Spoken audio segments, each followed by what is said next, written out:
Okay, so I'm currently on a trade on Euro USD and it's currently running 50 pips. Like, let me show you guys my entry for this trade. You see my entry way back here. Now I took this trade around the early morning period when price was just starting out. I placed in my entry, and the first entry I took on this Euro USD, I was stopped out. As you guys could see, this huge wicks that happened. So right here, I'm going to show you guys the strategy that I was using to enter this trade, how I knew that the market is going to go up, and I'm going to show you guys a video of scratch when I was placing my entry and all of that. Now the favorite part of this thing is it's not only me that took this trade, my mentees also took this trade with me. That is if you're already in mentorship, and if you want to be part of it, you can go to malvinmgt.com. I teach you the direct in-depth strategy that I use, and I also give you signals when you're in the mentorship, so you can go to it at malvinmgt.com.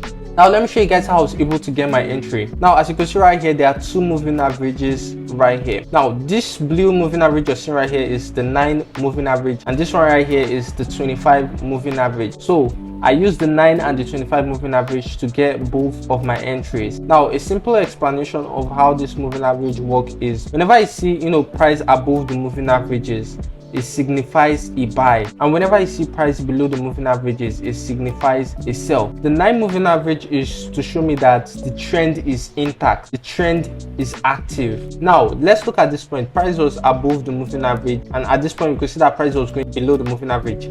This right here is trying to signify a retracement in the market as long as it doesn't pass the 25 moving average. Now let me go to the power of my entry. Now this was Monday morning, fresh out the market and everything. Now when I came into the market was just consolidating. Now there's two things I noticed. The market is above the 25 moving average, which means the market is currently in an uptrend. Now there's something I used to mark up support and resistance. Now I found out that price was above that resistance level, so I know that the only thing that the market could do is go up from there. Now the first trade I placed was around this period right here. I placed in my buy entry at this point right here in the market and kept my stop loss below the moving average. Now unfortunately, you saw what happened in the market, this big spike and every other thing. So that period I just had to wait it out to see what the market is going to do. So I just wanted to see if price will continue in that downtrend formation, then I'll just stop trading from there. If I see price go below the moving average, I won't even have placed any trade. I'm not going to even place a sell, because at that point in the market I don't know what's happening. Now when I saw that price has gone above the moving average, that is when I decided to take my entry. Now I knew what the market was doing is retest the moving average. Now as you can see from this point right here, it's going to retest the 25. What we're seeing is wicks. Still the same thing that happened right here. What we're seeing is wicks, and that was the same thing that was happening right there in the market. Now you might be wondering, why did I draw this line here? Why did I draw this line here? Now even from the video I'm going to show you guys when I was placing my entry and everything, you see this line there even before now. Like you see this line there, you see this line obviously. Now this is just like the stuff I used to get my support and resistance from. Now the first point of support and resistance was this point right here in the market, so I marked that one as my TP1.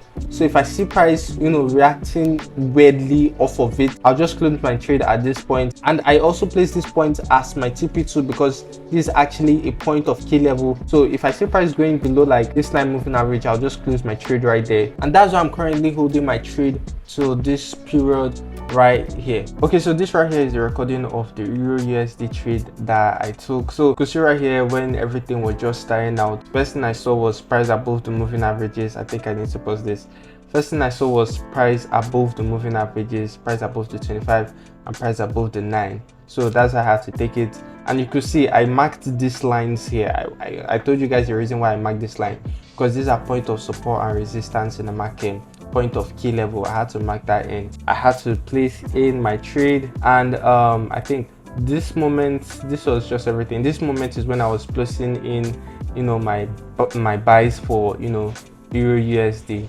This is when I was placing in my buys for Euro USD. I set my stop loss to be at this point right here, like below the moving average.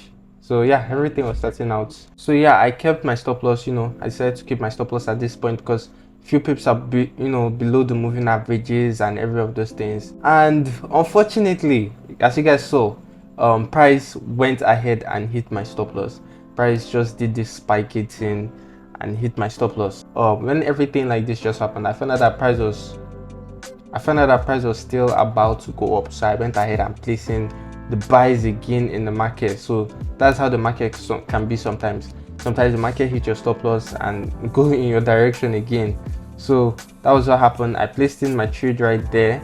So let me play everything. I placed in my trade right there and had to hold it. Oh, let me show you guys. I had to hold it. Come on, the white balance. Okay, I had to hold it. I think let me lock exposure. It's very important. I noticed that kind of thing, so I just left my stop loss open. I was watching the market, so in case the market wants to do this thing where it tries to hit your stop loss and go in your direction again, so that's why I had to, let my stop loss be free for that time. So after that, I went ahead to place in my stop loss. So what I just did from this moment right now is to hold the trade. Let me show you guys.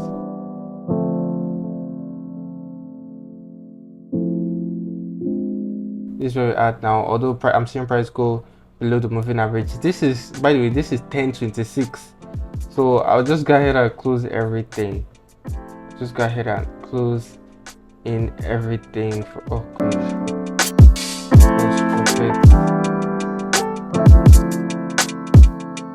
And yeah, we are up right now. So yeah, the broker I was using for this, okay, so for the broker I was able to use for this is Vantage Market. So you can go ahead and click the link in the description of this video to trade with Vantage Market. So with that being said, I hope you guys were able to gain a lot of value from this video, and I'll see you guys in the next one.